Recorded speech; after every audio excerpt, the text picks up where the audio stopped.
quiero transmitir a través de este video la preocupación que desde la FECH surge con los últimos resultados de la PSU. Tras analizarlo, uno ve que finalmente el argumento que sostenía, ¿cierto?, la necesidad de reemplazar la prueba de actitud académica por otro mecanismo que pudiera solucionar el problema de la inequidad en el acceso a la educación superior. En ese momento se esgrimía que efectivamente la prueba de actitud académica estaba muy amarrada bajo los criterios, por ejemplo, hereditarios de la familia, que condicionaban los puntajes, carga genética, ¿cierto?, condiciones socioeconómicas. Y hoy día vemos que la PSU, lamentablemente, tras años de ser aplicada, no ha podido superar la desigualdad en el acceso a la educación superior. Nosotros, como estudiantes de la Universidad de Chile, estamos muy preocupados por las políticas que se están teniendo al respecto. Nosotros hace tiempo hemos venido instalando de que es necesario que el sistema de educación superior requiera de una política a nivel nacional, institucional, que palíe este filtro de clase que significa actualmente la PSU, que permita en el fondo que todos los sectores socioeconómicos se vean representados o puedan ingresar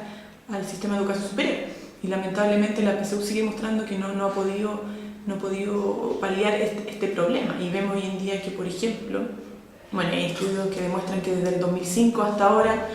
la PSU ha aumentado su brecha en alrededor de un 30%, o sea, en 2005 había una brecha de 118 puntos, hoy día hay una brecha de alrededor de 153 puntos. Y vemos que los colegios a nivel nacional, los mejores colegios en cuanto a resultados PSU son el 100, o sea, el 95 de ellos son de colegios particulares y solo un 5% de los establecimientos restantes, subvencionados y municipales, de ellos tres solamente son municipales. Y además de esto, se suma la concentración geográfica de los establecimientos mejores en este sentido. O sea, no solamente hay una segmentación socioeconómica al respecto, sino que también geográfica. O sea, aquí hay una exclusión geográfica respecto a los más altos puntos de la PSU, a la calidad de la enseñanza también. Y vemos que, por ejemplo, los mejores colegios, además de ser particulares, se concentran principalmente en la región metropolitana y principalmente en las comunas del sector oriente, que son Lo Barnechea, Vitacura, Providencia, ¿cierto? Y en regiones se concentran en la quinta región y en la región del Biobío, y particularmente son colegios que han ido a la iglesia, ¿cierto? Son de colonia. Entonces, aquí hay una discriminación muy profunda que hoy día merece ser analizada, ¿cierto? Merece que la PSU sea realmente cuestionada y que haya una política clara para reemplazar este mecanismo o para mejorarlo. En ese sentido, como federación, nosotros saludamos de cierta manera el hecho de que la PSU se vaya a licitar a nivel internacional, que haya una evaluación al respecto, pero que no se concentre solamente en la predictibilidad que tiene el nivel de rendimiento que van a tener los estudiantes que sacaron altos puntajes de la PSU, sino que haya criterios mínimos para evaluar en ese sentido. Por ejemplo, el impacto que tiene la PSU en la enseñanza media, cómo estos mecanismos estandarizados, porque no solamente la PSU un mecanismo de evaluación estandarizada, sino que hay otros como el CIMSS, ¿cierto?, la Preinicia, ahora que están dentro del debate,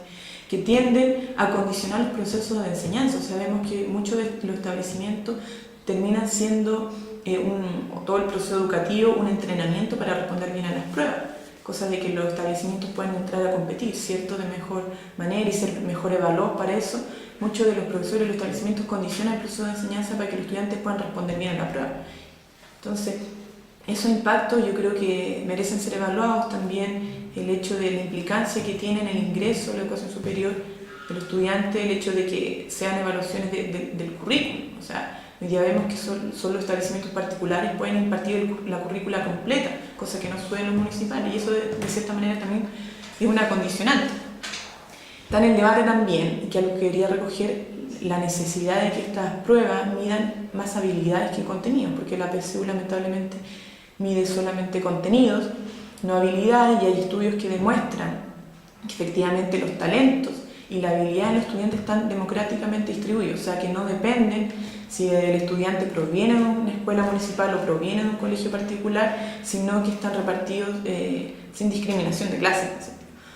Y un mecanismo que se plantee una mayor equidad en el acceso debería incorporar esa evaluación, la evaluación de los talentos.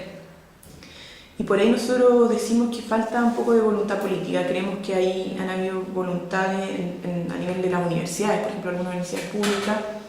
de implementar mecanismos alternativos de acceso,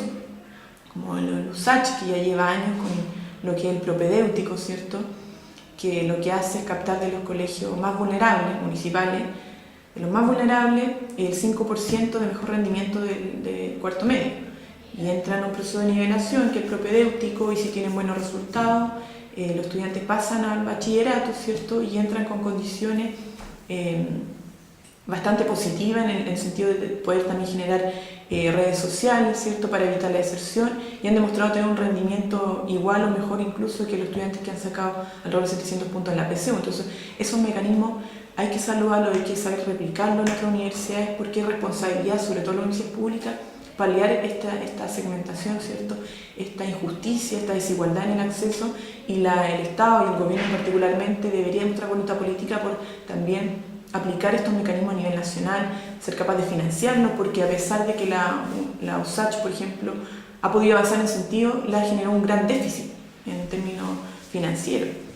y a lo cual se suma evidentemente que las universidades estatales, públicas en general, están totalmente bajo la lógica del autofinanciamiento, reciben muy pocos recursos del Estado, y hoy en día, si esas universidades han demostrado tener voluntad por avanzar en nuevos mecanismos, el Estado también debería financiarlo, y eso es un paso que debemos dar. Hoy día la Universidad de Chile también está entrando en la discusión de cómo aplicar mecanismos alternativos de acceso,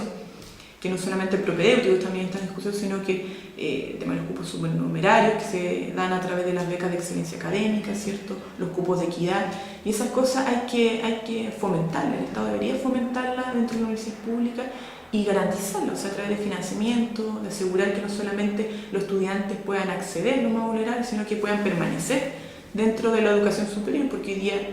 la solución no solamente pasa en que ellos puedan, o sea, las universidades abran las puertas a los estudiantes de trato socioeconómico más bajo, sino que se aseguren de establecer las condiciones mínimas en términos de financiamiento a los estudiantiles para que ellos puedan permanecer en la educación superior, lo cual no pasa, por ejemplo, en muchas universidades privadas, donde, claro, no se le exigen alto puntaje en la PSU, pero finalmente entran estudiantes de primer, segundo, quintil, sobre todo en los centros de formación técnica, institutos profesionales, pero tienen que pagar altísimos aranceles y no hay ninguna regulación al respecto. La banca privada termina teniendo alta ganancia, pagan, o sea, estudian bajo el crédito grande del Estado, por ejemplo, que tiene una tasa de interés de alrededor del 6%, que es altísimo, sobre todo si pensamos en estudiantes de bajos recursos. Entonces hay que asegurarse, además de equidad en el acceso, una equidad en la permanencia, ¿cierto? O sea, asegurarse que también esos estudiantes puedan permanecer y puedan egresar, titularse y entrar al mundo laboral de manera adecuada, y sin un endeudamiento que no les permita finalmente que su salario les permita subsistir y no tengan que estar pagando la deuda que les significó estudiar en la educación superior. Entonces, nosotros creemos que es importante avanzar en eso, que haya una voluntad política real, que las autoridades se comprometan a avanzar en el sentido que consideren la desigualdad socioeconómica que hoy día viven los estudiantes, que hoy día es claro en nuestro país, para implementar mecanismos de acceso que consideren, por ejemplo, el ranking, que consideren el ambiente educativo, ¿cierto?, particular, el inmediato del estudiante, porque no es lo mismo evaluar un estudiante de un establecimiento donde está en una sala de clase con el más de 60 estudiantes, por ejemplo, donde tiene las condiciones de infraestructura, ¿cierto?, para poder impartir o recibir una buena calidad en la educación, con otro estudiante de un colegio particular que tiene todas las condiciones necesarias para poder tener un buen proceso de enseñanza. Entonces, esas cosas hay que considerar a la hora de evaluar, porque no es que los estudiantes de menores recursos no tengan la habilidad, se las tienen, pasa que no se está dando la oportunidad adecuada para poder ingresar a la educación superior.